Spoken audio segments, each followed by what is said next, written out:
tá? Deixa eu ver se eu vou mais para frente aqui, por exemplo. Um outro exemplo, o cloreto de sódio, né? O cloreto de césio, que é um outro tipo de estrutura, ó. Você tem átomos rosa nos vértices, mas tem um átomo grandão de cloro no centro. Isso, para mim, é a unidade principal. Se eu tirar o átomo de cloro, eu consigo repetir o cristal? Não. Ele seria um cúbico simples, mas ele não apresenta o cloreto de césio. Então, agora, se eu ponho o átomo no centro, isso, para mim, é a unidade mínima que eu posso ficar repetindo ela e obter isso aqui, ó. Que aqui são vários átomos. Aqui é uma maneira de representar onde os átomos não se tocam. Mas, na verdade, o que acontece é esse empacotamento de átomo aqui, né? Eles quase se tocam. E aí tem vários exemplos, né? Aí a gente vai planificar e fazer várias coisas aqui. Eu peço para vocês assistirem aqui, é bem tranquilo, não tem muito segredo. E aí como é que você vai construindo, por exemplo? Aqui está. Então aqui você coloca um aqui, outro aqui, vai se construindo, você constrói toda a sua estrutura. E aqui, por exemplo. Aqui dá para ver o corte, né? Para a gente enxergar bem como as coisas funcionam. Tá bom? Eu vou baixar aqui. Mas não é esse material. Tem vários materiais. Esse material aqui, por exemplo, o cara está fazendo com bolinhas de isopor e palitos. Dá para enxergar bem. Essa aqui faz com jujubas e palito de dente. Também ficou interessante. Para representar o que é o corpo centrado, o que é face centrada, né? Então, por exemplo, aqui na imagem que ela está mostrando não tem um corpo centrado, tem um átomo no centro do cubo, né? Que é uma cúbica de corpo centrado. Se eu tiver átomos nas faces, nos 6 lados, nas 6 faces, tiver um átomo no centro, ele é uma face centrada. E o cúbico simples não tem nada, né? Só tem os vértices. Certo? Alguma outra dúvida? Então, essa imagem também, ó, acabei pulando ela aqui, mas essa imagem é a célula unitária, tá vendo? A partir disso, se for para a direita ou para a esquerda, eu consigo repetir o cristal. Então, aqui, o que é a célula unitária? Quando ela é uma unidade elementar, que quando duplicada e transladada, ela forma um cristal. É uma translação feita por números inteiros dos comprimentos axiais. Então, sei lá, essa distância aqui A, se eu fizer uma translação de A, eu obtenho o mesmo ponto. E de novo, e de novo, e de novo. Se eu fizer para cá, B, B, B, B, B, sempre B. Né? E aí por diante. Professor, na quarta vai linha ali, seria um defeito no material? Não, acho que aqui só faltou a linha mesmo. Não tem problema não. Só faltou. Achei que era uma representação de um defeito. Assim. Não, nesse caso aqui só faltou pôr uma linha mesmo, por exemplo, como essa que eu vou pôr agora aqui já está ok.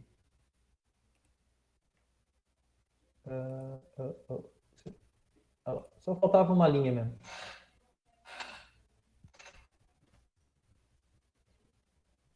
Vou até salvar aqui no PDF. Ó. Não vou salvar porque eu já escrevi no outro lá, mas tá bom. E aí isso aí forma... O que caracteriza, né, a rede Bravais? São 7 sistemas, né, possíveis. 1, 2, 3, 4, 5, 6, 7. O nome deles é cúbico, tetragonal, ortorrômbico, romboédrico, hexagonal, monoclínico e triclínico. Esses 7 sistemas, existem variações. O cúbico de corpo centrado, simples e face centrada. Então, só o cúbico tem 3 sistemas. Ao todo, existem 14 possíveis redes de Bravais, que vocês estudaram aí, né? O que caracteriza ela é o A, o B e o C, o alfa, o beta e o gama. Onde A, B e C são os comprimentos das arestas, ou seja, vai dar as dimensões, né, de volume. Se eu multiplicar A vezes B vezes C, eu tenho o volume da célula. E os ângulos entre os eixos, né, que estão paralelos aos lados dessa caixinha, né, que ela pode ser distorcida quando os ângulos são diferentes de 90. Então, por exemplo, cúbico, tetragonal e ortorrômbico, ela não tem distorção. Os ângulos são todos 90 graus. A partir do ortorrômbico, eu já começo a ter distorções. Então, romboédrico, alfa é diferente de beta, que é diferente de gama, que é diferente de 90. Ou seja, todos os ângulos são diferentes, diferente de 90. Ou seja, não é mais um ângulo reto, ela está distorcida. A hexagonal tem 2 ângulos retos e um ângulo de 120 graus, é muito específico. Monoclínico, 2 ângulos de 90 e um ângulo maior do que 90. e aí 3 lados diferentes, né? O que ela difere, né? Só essa definição de ângulo seria o mesmo quase para o hexagonal, não poderia ser, mas o hexagonal tem 2 lados iguais, monoclínico não. Monoclínico e triclínico, todos os lados são diferentes. Isso são todas as possibilidades. Vocês precisam entender como representar os pontos. Então, por exemplo, no plano XY, a gente representa pontos.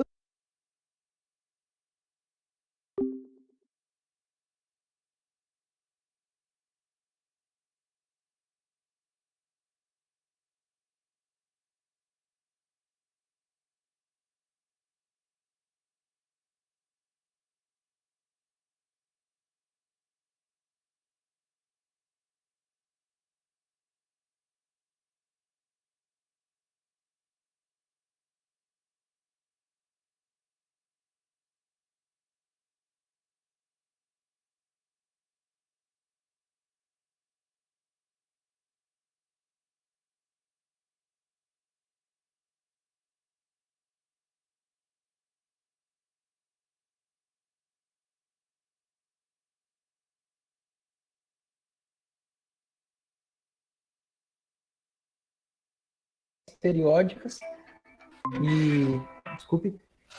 e montar o sistema. Já no quartzo, sim, certo? Então, mesma coisa dá para fazer com estruturas de carbono. Existe carbono amorfo, carbono, no caso ali do grafite. Aí tem o diamante. São todas estruturas que só tem carbono, mas os átomos de carbono vão se organizando de forma diferente e dando propriedades diferentes. Por exemplo, o diamante é muito duro. Provavelmente eu vou pedir isso numa lista de exercício para vocês. Então já vão pensando, por que o diamante é duro e o grafite é mole? Se eles são feitos de carbono. Entendeu? A estrutura cristalina vai trazer propriedades muito importantes para o material em si. Não só o fato dele ser metálico, cerâmico, como a gente viu no outro capítulo, né? Mas agora, por exemplo, a estrutura cristalina vai ser importante. Eu estava aqui falando sobre... Você respondeu a pergunta, ou Cássio? Não, respondeu sim, professor. É porque eu fico, conforme está comentando bastante sobre a célula unitária, a questão dos cristais, assim, aí eu fiquei pensando, poxa, isso daí acontece em todos os casos ou não, né? Eu acabei ficando com essa dúvida. Eu falei, para mim que isso era só nos materiais cristalinos aí, né? Que tem uma ordem, não os amorfos. Aí eu fiz essa pergunta. Né? Não, você está certo, é isso mesmo. E muito importante a pergunta. Obrigado.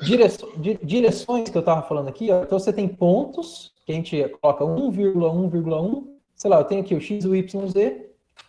O ponto aqui, por exemplo, esse ponto aqui onde eu estou, deixa eu pôr uma bolinha aí para ficar mais fácil. Vamos supor que eu quero falar sobre esse ponto aqui. Né? Esse ponto, ele está uma célula unitária, aqui no caso, um parâmetro de rede para cá, então a gente chama de 1. Ele está 1 para cima também, ó. Está no plano que está na posição 1 para cima, e está 1 para cá. Então ele é 1, 1, 1. No X ele andou 1, né? No Y 1 e no Z 1. Esse é o plano 1, desculpa, o plano não, a coordenada. Então esse átomo está na posição 1, 1, 1. Se eu sair aqui, ó, do A até essa posição, eu vou ter um vetor B. Qual será que é a direção desse vetor B? E como eu calculo? Aqui estão essas regras, ó. Tá? Todas essas regras aqui são importantes. A gente calcular a direção, né? Então, primeiro você tem que ter o sistema de coordenadas, o x, y, z. Subtrai a coordenada do ponto final do ponto inicial, a fim de obter o número de parâmetros de rede percorridos na direção de cada eixo do sistema coordenado. Elimine as frações por meio de multiplicação e divisão, né? Resultado da subtração para obter o menor número inteiro possível, e coloque ele sempre assim, ó, entre colchetes. Isso significa uma representação de direção. Caso haja sinal negativo, representar com uma barra sobre o número. Então vai ter exemplos aqui, ó. Então, por exemplo, olha essa direção, 1, 0, 0, tá aqui. Se ela fosse negativa, tem uma barra em cima, tá? Por quê? Pode ser negativa? Pode. Se ela fosse para trás, por exemplo, aqui eu posso desenhar uma direção para lá, ó. Né? Então, uma vez que ela vai para trás, ela é negativa. Então, ela pode ser negativa também. Isso depende da definição do sistema de eixos coordenados, né? Então aqui, por exemplo, ó, que direção é essa? Ó? Teve um exemplo aqui. Você está chegando nesse ponto. Deixa eu colocar aqui. Esse exemplo aqui, vamos usar ele para... Então, suponha que aqui tem um átomo, né? Ou que, ou seja, eu quero representar qual é essa direção que está de vermelho aqui. Daqui para cá. Então, eu pego a posição, ó. No X, ele está indo em A sobre 2. Porque aqui, ó, no X eu tenho A, tá vendo? A sobre 2. No Y, um parâmetro inteiro. Qual parâmetro? B. Né? Conforme o desenho. B está relacionado com Y, o A está relacionado com o X. Está aqui. E agora? E o C? 0. Né? Ele está no chão. Então, o eixo Z está ali, ó, está na origem. Tá? É um plano que corta a origem do eixo Z. Então, é 0. Então, eu achei as projeções dele, né? Ou seja, achamos as projeções. As projeções em termos de A, B e C. Então, agora você simplesmente divide pelos parâmetros de rede. Vai sumir os parâmetros de rede e vai sobrar só os números. Sobrou ali, ó, meio, 1 e 0. Né? Beleza. Aí eu posso tirar essas... Sobrando meio, 1 e 0. E depois, o que você faz? Multiplica, por exemplo, tudo por 2. 2 vezes meio dá 1. 2 vezes 1, 2. 2 vezes 0, 0. Por que eu fiz isso? Porque eu tenho que eliminar a fração, certo? Aí você tem 1, 2, 0. Coloca os brackets, que é os colchetezinhos, ó, e você tem a direção. Então a direção daquele vetor ali é 1, 2, 0. E assim vocês vão fazer sucessivamente. Dá para fazer isso para planos também. Então, só que planos você tem 3 posições. Aqui vai te indicar como calcular. Ok? E eu acho que vocês já devem estar trabalhando com isso. A questão de planos paralelos. A maneira de fazer bem, você determina as interseções, tira os recíprocos, ou seja, inverte. Aí faz a redução necessária e indica entre parênteses. É assim que a gente faz para indicar plano. Por exemplo, olha esse exemplo aqui. Esse exemplo aqui. O que nós temos aqui? Ó? Eixo X, eixo Y, eixo Z. E eu tenho um plano lá. Então eu acho as interseções do plano. Por exemplo, em termos do A, B e C, né? No X ele intercepta na metade do A. Então eu vou colocar aqui, ó, meio. Ou meio de A, e depois eu divido por A. No eixo Y, ele é paralelo ao eixo, ele não vai interceptar nunca. Então a gente diz que a interseção é no infinito. Então nota, o plano vermelho é paralelo ao eixo Y. E é paralelo ao eixo Z. Na verdade, ele é paralelo ao plano YZ, né? Então, o Z e o Y formam um plano, e esse plano rosa aqui, ele é paralelo ao plano YZ. Significa que ele nunca intercepta nem o Y, nem o Z. Então, por isso eu tenho a interseção em meio do X, infinito do Y e do Z. Aí você inverte, né? 1 sobre meio vai dar 2. 1 sobre infinito, na verdade, tende a 0. Né? Então, você vai ter 2, 0, 0. Então, essa é a regrinha aí para determinar. Se tiver que reduzir, você reduz. Não dá para reduzir, certo? Se fosse 4, 2, 2, seria a mesma coisa que 2, 1, 1. Né? Essa seria a redução. Na verdade, aqui dá para reduzir, assim, né? Então, se o 2, 0, 0, eu posso dividir tudo por 2, vai dar 1, 0, 0. Tá? É isso aqui, ó. Então, esse é o índice de Miller do plano, né? O HKL desse plano. E aí vão ter vários outros exemplos, vários outros aqui que a gente representa, né, o plano em termos de famílias e tudo mais. Bom, o interesse hoje não é dar aula, tá? Não é falar sobre... Até interessante, assim, qual que é o ruim? Eu não consigo ver o quanto vocês estão acompanhando ou não, né? Presencialmente a gente pode ter essa interação. Por isso eu resolvi deixar o material para vocês lerem. Vou fechar aqui só essa